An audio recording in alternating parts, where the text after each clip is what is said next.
8830 Idaho. Interview Series. Mels Felton, interviewed by Fantasy Bias. All right, hi everyone, and welcome to the 88th 30th anniversary Idaho interview series. My name is Fantasy. I use she, her, AL pronouns, and I am a member of the committee that is helping run this campaign. And we are so excited to have Mels with us today. This is my second interview, so I'm super excited to be interviewing a new person that is just as important in the disability justice movement. I am a woman of color from Idaho. I have a disability, physical disability. I'm also a student at the University of San Diego, and I've interacted with social justice movements in Idaho and in San Diego, so I've definitely been empowered by many people in those communities, and it's just exciting to be here. What drives me to be inspired about the work I do and just like the 30th anniversary in general is just being a part of the community, networking in the community, being a part of different opportunities. Mels and I are both on the youth steering committee for the April National Board. So it's just really awesome to be in community and connection with disability advocacy, disability rights, disability justice, and all the movements that are intersecting with that. So today we will be talking about disability justice, the movement of it, what it is not, and how it connects to intersectionality, diversity, and youth. So today we have Mels Felton. They are a disabled young adult living in Eastern Washington. They are the Spokane Youth Project Coordinator and manage the Spokane Satellite Office for the Disability Action Center Northwest. Their work focuses around equity and bringing the 10 principles of disability justice to the local disability movement. Mel serves on the Associated Program of Rural Independent Living, April Board, Youth Steering Committee, and the Diversity, Equity, and Inclusion Committee. In all of their work, Mels aims to make spaces for youth and continue to bring new people to the movement. In the few hours where they are not working or volunteering, they are found longboarding or hanging out with their cats. So please welcome Mels. If you have anything to say or want to introduce yourself further, we can go into that before we go into the background. All right, yeah, so thank you so much for the introduction, Fantasy. My name is Mels Felton. I use they, them pronouns. I am a white, non-binary trans person wearing a red plaid button-up, and I have my office in my background. Yes, thank you so much. An interesting physical feature about both of us is that we have blue hair. I changed my hair from red last series to blue, and they have like a lightish bluish green, so kind of cool. We can connect in that way. I'm also wearing a black shirt with the access. There's a lot of words on this like shape of the United States, and it says hashtag thanks to the ADA on top. So thankful for this shirt. Shout out to Dana for giving it to me. So we're gonna go into the background of Mels. We're gonna go into disability justice, like we said, and we're just gonna kind of learn more about youth in the movement, the disability justice movement. So super excited. This conversation is gonna be rather informal just because we're two youth talking to each other. We're really passionate about these subjects. And so just bear with us and thank you for being here. So Mels, if you wanna go into your background of your diagnoses, whether that's like disability diagnosis, mental health, and experiences growing up and how that kind of shaped you into disability work. Yeah, so I was raised in an area that was once rural that then got turned into the suburbs outside of south of Seattle. And inside of that area, I come from two parents who were raised below the poverty line, who got really lucky, and so we were solid working class growing up, which was a big step up for our family. But because of that, my parents never received diagnoses for any of their either psychiatric disabilities or intellectual or developmental disabilities.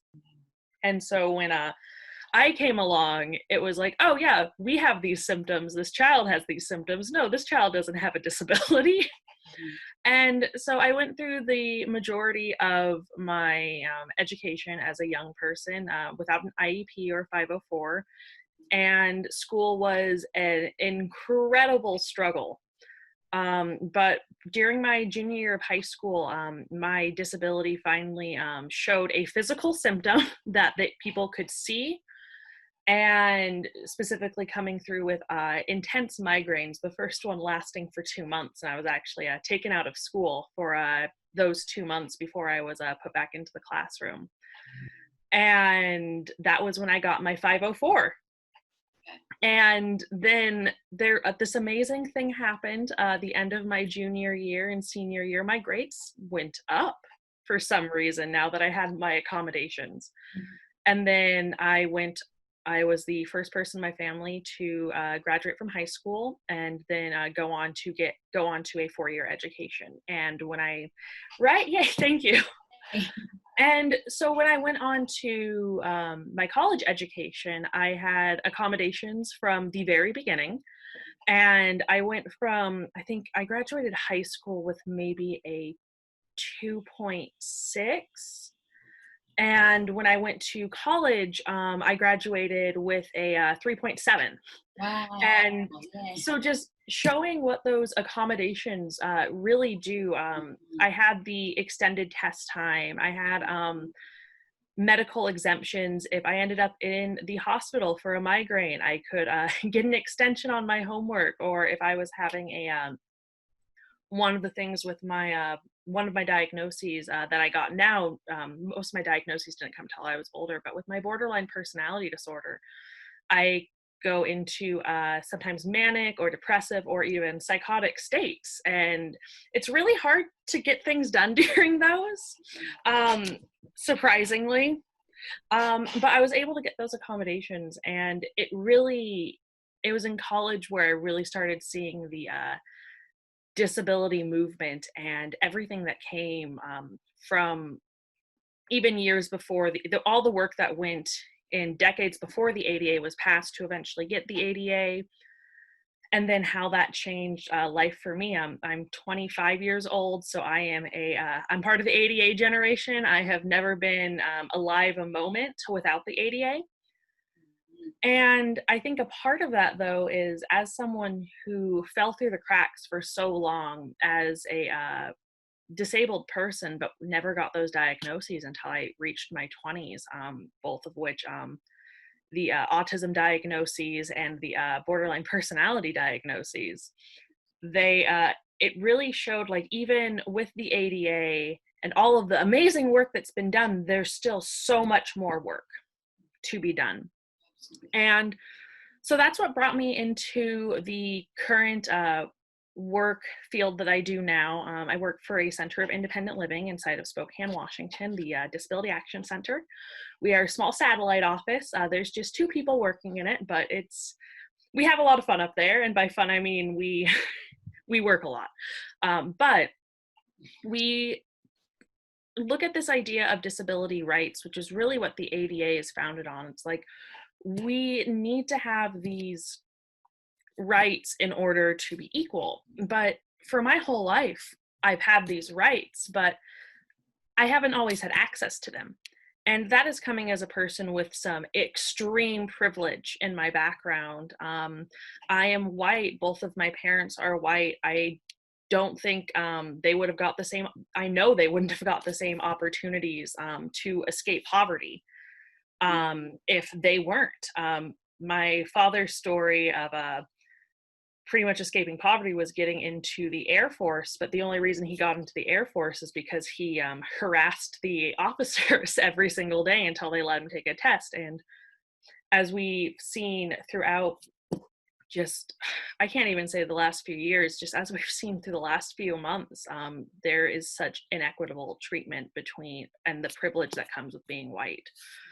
And so with that privilege, I was like, well, I know even that didn't get me the accommodations that I needed when I needed them. So there has to be something more that we need to be doing. There has to be something more than just rights. And so that is when I started researching, reading a lot, and it brought me towards this term of disability justice, which is often, I've seen people begin to use it interchangeably with disability rights, but they're really two completely different movements. Where disability rights is we work to get the ADA passed and we have those rights on the books, but disability justice is, yeah, that hasn't gone far enough. We need to keep pushing. And disability rights set the foundation for disability justice. And one of the things I do want to bring up as a white non-binary, like as a white person, is that the disability justice movement is founded by communities of color, specifically the Black and Indigenous people of color. So this is a movement that I don't even feel comfortable seeing myself as a leader in, because it is something that is more of a, I am here to listen and use the privilege that I have to make sure that those voices are being heard, that those voices are the ones that are being put at the forefront of the movement. Because one of the 10 principles of disability justice is leadership by those most impacted. So with disability justice, we have to have it led by those who are most impacted, because, that goes hand in hand with the independent living movement, which I am a part of, which is, we are the experts of our own life. And so those who are most impacted are the experts in where these intersecting identities, we have the quote from Audre Lorde, we do not live single issue lives. So for me, I can speak personally, I can't separate my disability from my other identities, because I experience disability differently, because it interacts with my white privilege. It also interacts with me being trans. It also interacts with me being gay. And then even within the disability movement, there is this fight against ableism within our own movement, because so much of the disability movement had ableism baked into it. There's this popular slogan of "our bodies are broken, not our minds," and which goes into this idea that, oh, we're not like those disabled people. We're like, it's just our bodies, it's not our minds. And then that carries on today. There's a popular post meme going around social media about myths or misconceptions about autism. And a lot of them are like really good. But there's this one, it's like, autism is not an intellectual disability. And autism is put under a intellectual developmental disability. Like, that's where it's categorized. But just that little statement of being like, oh, we're not like those disabled people. And so really understanding that, like, there's so much, like, even like if there's ableism inside of a community of disabled people, there is going to be other forms of bias and bigotry, either conscious or unconscious, within this movement. Absolutely, yes. I'm so glad you brought up the kind of like internalized ableism that we have in the even hierarchy, I would say, or levels of ableism that happens, or the superiority and inferiority we bring to different disabled folks. So yeah, I just think that's super interesting. And that definitely, I think, like you were saying, like, of course we have the ADA and 30th anniversary, we're celebrating it and honoring it. And with that being said, we're moving forward with it. We're progressing from it. We are turning it more into a social movement and collaborative, collaborative identities and intersectionality all tied into it, rather than just being, getting the rights. And it's, can be pretty unfortunate that even the ADA is not as enforced or even as well known, or, you know, there's different sections of it that folks don't have to abide by, or people in places are exempt from it. But that doesn't mean that, you know, everyone can't be a part of the disability justice movement, which, you know, like definitely implements and honors the rights. But like we said, it moves forward. And so thank you for bringing that up in our own community. It's definitely a work in progress, and that goes for even other identities. So I think it's important to talk about the good, the bad, the ugly, the, you know, the things that happen internally, but also the things that are projected onto the community. And so I know that you've been touching on the differences and similarities between disability rights and disability justice, and I thank you for that. And feel free to keep, you know, tying it back to that. And you did talk about this also as well, the importance of intersectionality in the disability justice movement. And if we can just kind of like elaborate a little bit on that, because I totally get your intention with, you know, people of Black and Indigenous people of color, for sure, their voices have been underrepresented, have been disproportionately targeted, whether that's by police or by other institutions.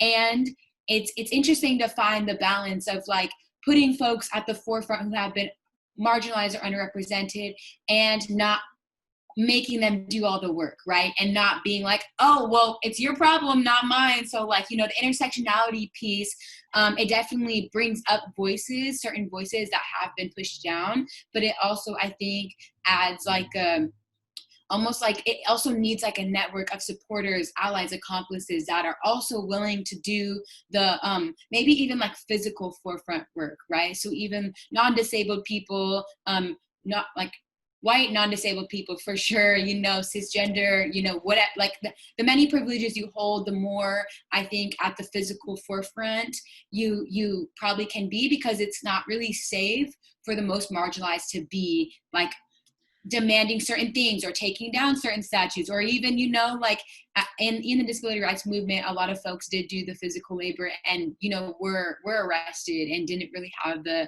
you know, the allyship or the support. But definitely there's always been support. But yeah, just trying to see how we can balance that, because I love that you're acknowledging your privilege. And even myself as a light-skinned, white passing woman of color, I definitely see my place in uplifting voices as well as moving in certain ways to where I can use my allyship in certain ways, but I can also be like, you know, I'm tired and this is not my time to speak right now, because I've been advocating for myself in my communities far too long. So like, where's the support? I'm looking, you know, for support. So hopefully that made sense, but I'm just trying to like find that intention and that balance versus like, you know, just being able to pawn it off to a certain community.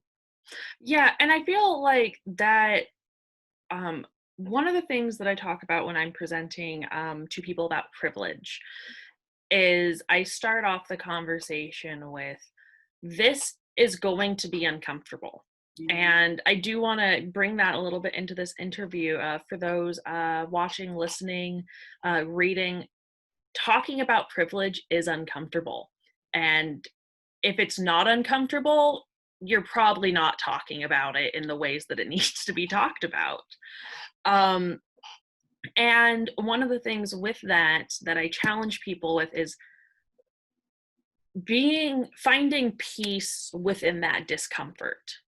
A lot of the times we talk about how we need to be we're human beings. We all want to be comfortable, and so we will do whatever it takes to be comfortable. But there are times where we have this discomfort, which is not the first reaction. Discomfort is a reaction to something else, which can be fear, which can be anger, which can often be confusion, or just this idea of contradicting ideas that may seem contradicting to each other. And so we get uncomfortable, and the first response as a human being, like if you are feeling uncomfortable or even feeling like pain, you want to do whatever it takes to get rid of that pain. But when it comes to conversations like privilege, we need to get through this discomfort. We need to be able to examine it. I know one of the first times that I was in a position where I needed to examine my discomfort in a situation by taking that moment to see, okay, but what is actually making me uncomfortable? Let's try and forget about the the feeling of discomfort and instead look at what caused that and let examine that. And when I had that moment, it was a learning opportunity for me. And so just learning to find a certain amount of peace in discomfort and not saying, oh, I'm uncomfortable, I'm just going to be uncomfortable, that's whatever. No, that's not what I'm saying, but is to examine that discomfort, find the roots of it. It's a lot like, I do a lot of crafting, and in my family, we do a lot of crochet. And as I was just mentioned in my bio, I have cats. And so yarn and cats do not mix well when you're trying to do a craft. And so I like to imagine examining this discomfort a lot like unraveling the knots in the yarn that my cats make. Because I don't want to just cut through it, because I need that yarn to finish the big project that I'm making. And so it takes time, and sometimes it's frustrating getting things untangled. Sometimes it can seem impossible. And then even there's times where it's like, well, I'm just going to forget the whole project because this is just too much. But it's worth getting that mess untangled. Absolutely. To be able to get through that discomfort. And so I think that's because I wish there was just a short one sentence answer to your question, but I wanted to go into that discomfort level just as we're going into this idea of one, amplifying the voices of those most marginalized, and being able to really support those who face these systems of oppression that affect all disabled people, but specifically disabled people who have these intersecting identities. When we talk about police brutality, a lot of fellow white people within the disability community get very uncomfortable with that topic. But police brutality is a disability issue. Inside of my city, we had a disabled man who was nonverbal.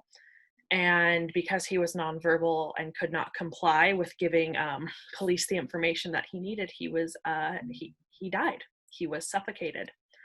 And so I talked to people about this as a disability issue, and we look at, I think the last numbers I saw, it was like more than half of all people who are experience violence at the hand of police also have some form of disability. And then we have the racial bias within those structures. And so those two things coming together, meaning like if you have a disability and you are a person of color, the chances of you having one of those violent interactions is much higher than the rest of the population. Absolutely. And so that's what and it's not an easy topic to talk about. And that's one of the things when I'm saying about this is going to be uncomfortable. So coming together, we have these intersecting identities. And that's what I mean when you can't separate your identities from each other. I can't go to someone that's like, you can treat me as a disabled person or you can treat me as a trans person, but you gotta choose one. I am one person all blended together. Not like, if we're imagining a cooking analogy, it's a lot more like baking a cake where once the ingredients are mixed, you can't pick them out than like having a salad or a stew.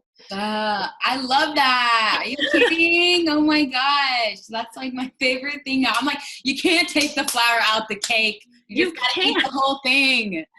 And that's the thing. Yeah.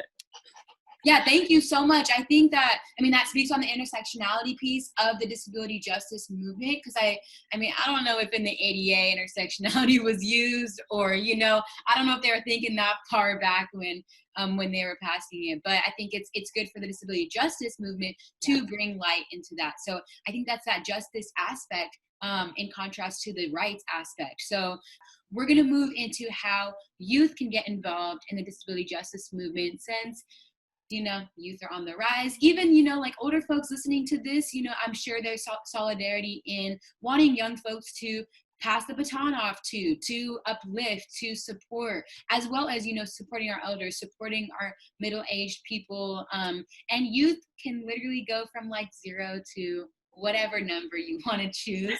But I would just say for all ages. But at this point, youth, K through 12, young adults, anything like that, how can they get involved further and beyond the ADA? Yes. So I think the thing that I always want to start with when I'm talking about getting youth involved is I'm 25 now, so I am aging out of that youth area. I am now solid in the young adult. But I am often still the youngest person in the room in disability spaces. And not just the youngest by, a few months, a few years, but I'm talking decades. And when you're looking around a table and you notice that just the demographics do not fit, that is the first red flag of, okay, that means that there is a barrier keeping people from the table. And so that barrier needs to be addressed. And that approach doesn't just work for getting youth to the table, but getting other like unrepresented or underrepresented groups to the table. And so when we're talking about youth, one of the things I always want to mention is without youth, the movement's going to be dead. And that's just how it works. We are all aging. None of us have figured out how to stop aging. And in our community also, like, unfortunately, our life expectancy is a lot shorter than the non-disabled community. And either be that by systemic oppression that restricts us from getting like the health care that we need, or if it means us having more risky interactions with the systems that are supposed to keep us safe. And so that means it's even more important for us to be making sure we are bringing youth to the table and bringing youth into our movements. And so I do a presentation about this often, and I call it my RRA, my RAW, and which is short for Recruit, Retain, and Advance. And that's really because you can do a whole recruitment drive, or like go out and like recruit as many youth and get like 20 youth, but if you do nothing to retain them, then you're not going to keep them. They're going to drop off. And if you do nothing to advance them, then who's going to be taking over those positions of leadership that need to be taken? So when we're looking at retainment, that is respecting, and this is more towards, I'll go on, this is a two-pronged approach, and this is me talking to older people. For retainment, compensate youth for their work. Yeah. Like, so often it is, oh, you're a young person, please do all of this for free. And I'm not always talking about money. I mean, like, but we do live in a society where we need money to survive. But making sure that the youth are being compensated for their work and being respected for the work that they are doing, and are given an environment where they can grow, where they can make mistakes, because we all make mistakes. And oftentimes when a young person in an organization makes a mistake, it's easy to be like, oh, well, they're just young, let's just write them off. But no, we're a community.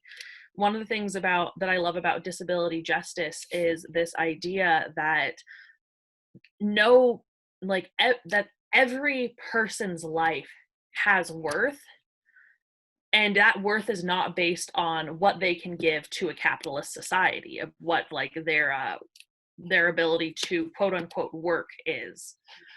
And so making sure that we're respecting our youth for their time, their emotional and physical energy. And then, of course, and that advancement, get youth into positions of leadership, allow youth to explore those positions, because it's so much easier to make mistakes when you're younger. Mm-hmm. And especially if you can have a mentor who can help you. And on the other side of that, if If you are over 40 and do not have a mentor in your own life who is under 30, get one. Ooh. Have a youth mentor for you, because there's so much that you can learn from each other. And then there's the other side of youth getting involved. And I know a lot of the stuff that I just said is very like, because when I heard stuff like that when I was younger, it's like, yes, those are the communities that I want to be a part of. But those are hard to find because we're still trying to make that change at a organizational level with our older like communities. Mm-hmm. So with youth getting involved, don't be afraid to sometimes start your own movements if there's nothing there. One of the things that I talk about is if we don't bring in youth, the movement is going to die. And in that case scenario, the best thing that can happen is youth will eventually pick up the baton and start running or start moving with it. We'd like to avoid that. We'd like to just keep a good uphill climb and not have to go through those valleys of inactivity. But if something isn't working and the organizations that are there don't want to make the changes that are going to make the organizations examine their privilege, examine bigotry within inside of the movement, and it seems like there isn't a way to fix it, don't be afraid. And it's so easy to say, but it's much harder to do. But it's okay to start your own movement. Thank you so much. Yes, thank you for that intergenerational piece. Definitely highlighting that. Adds wisdom, it adds newness, it brings it together. So thank you for that. One of our last kind of compiled questions is, how are the SILs or the Silks involved or not involved in the disability justice movement? And if they're not involved, or if, there can be some progress in that, what's the vision or ideal for the disability justice movement in these centers or in these resources for the community? Yeah, so I want to go back to like the beginnings of the independent living movement, because when we hear these stories about just this the amazing concept of we are the experts in our own lives, and that we know what our body needs and we know our personal experiences, and so that is something that needs to be amplified. That goes hand in hand with disability justice. So when you're looking at the foundations of the independent living philosophy of community-based living, mutual aid, peer support, being the experts in our own lives, in theory, these two things should just go hand in hand. And in practice, I don't see that as much. And so it's really, we need to be making these, inside of our SILs, we need to be finding that foundation in the independent living philosophy again. A lot of the times we can feel, and this is coming from a SIL worker, we can feel bogged down with, oh, we have this report to do and we have these grants to fulfill. And it's exhausting, and the burnout rate is huge within centers of independent living. And not as in like the staff turnover, but just getting burned out and then not knowing what to do after that burnout, and starting to lose that fire within our hearts of the change that we want to make. And so for the place for our SILs and Silks is to really take a good look at ourselves right now and seeing, what are we doing that is following the independent living philosophy? What are we doing to free our people, get them out of institutions, both nursing homes and prisons? Prison is an institution. What are we doing for that? What are we doing for systems advocacy to make sure that we are serving the people that we're supposed to be serving? There was this piece written back in I think it was back in 2002. So this is showing that even like 12 years after the ADA, and 2 decades or more into the SIL movement, we have this fear of SILs becoming nothing more than just a different form of sheltered workshop. And the idea like, oh, we're going to hire disabled people, but we're not really like holding them to the accountability of what SILs are supposed to be doing.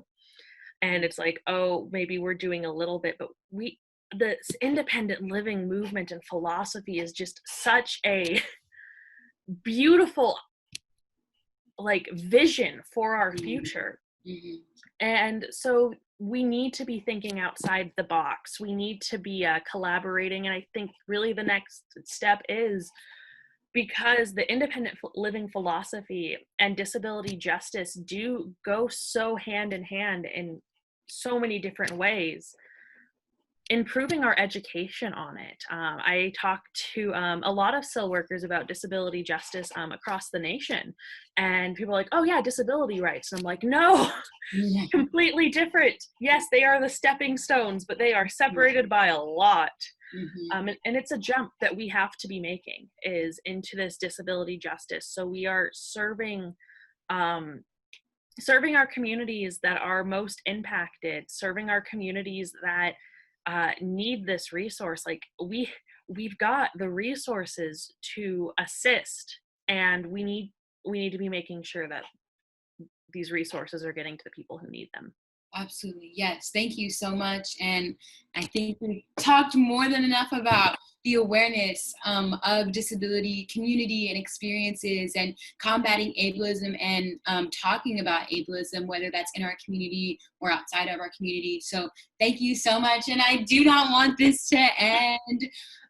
But we definitely want to keep it somewhat concise. And if anyone who's reading, watching, listening to this, if you would like to, I will extend my information, or when it's posted, you feel free to reach out to me and have more of these dialogues. If Mels is open to that as well, just having more dialogues, having some interaction. If you have any questions, comments, concerns about things that we said, I feel like a lot of new terminology. We could probably start a little terminology vocab list at the end. So we definitely want to be accessible in that we're not trying to throw these huge words out or these new words out to be, politically correct, or even to be, just try to confuse anyone. It's really just to bring light to the different communities, the different experiences, and the different terminology and phrases and language that matter when we are moving through these movements. So thank you so much, Mels. If you want to plug anything, whether that's your socials, your Venmo, your email,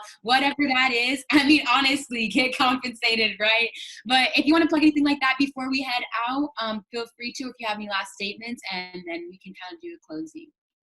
All right, yeah, so I will be sure to make sure these are written down, but if you want to get in contact with me, just Mels at DACNW.org, that is MELS, @